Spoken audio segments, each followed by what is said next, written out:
निवडणुका झाल्या, नवनवीन चेहरे खुर्चीवर बसले, परंतु महिलांवर होणारे अन्याय अत्याचार अजूनही कुठेही थांबलेले नाहीत.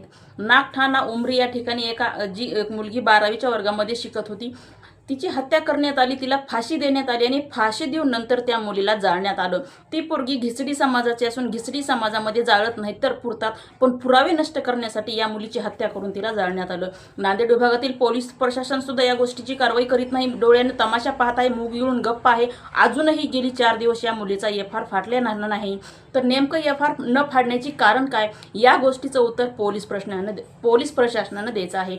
विभाग नांदेड असेल, विभाग लातूर असेल किंवा महाराष्ट्रामधील कुठलाही विभाग असेल, महिलावर होणारा अन्याय अत्याचार अजूनही थांबला नाही आणि जोपर्यंत महिलावर होणाऱ्या अन्याय अत्याचाराला फाशीची सजा लागू होत नाही तोपर्यंत हा अन्याय थांबणार नाही.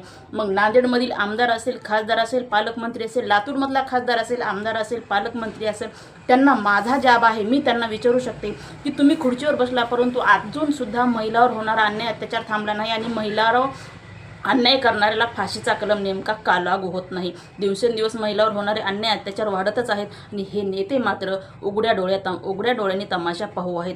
खरं तर अशा केंद्र सरकारचं करायलाच काय पाहिजे, खाली मुंडी आणि वरती पाय ह्या केंद्र सरकारचे करायला पाहिजे. म्हणून सरळ केंद्र सरकारवर बहिष्कार टाकायला पाहिजे की महिलावर नेमका अन्याय अत्याचार जे होत आहे ते का थांबत नाही आणि करणाऱ्याला फाशीचा कलम का लागू होत नाही, या गोष्टीचं उत्तर केंद्र सरकारनं द्यायचं आहे. आणि ज्या त्या विभागातले जे आमदार असतील, खासदार असतील, त्यांना सुद्धा माझा प्रश्न आहे की तुम्ही नेमकं खुर्चीवर कशासाठी बसत आहेत. अजूनही महिलावर होणारा जे अन्याय अत्याचार थांबत नाही आणि महिलांवर होणाऱ्याला फाशीचं नेमकं सजा लागू होत नाही, कलम लागू होत नाही, याचं कारण काय. जय हिंद, जय महाराष्ट्र.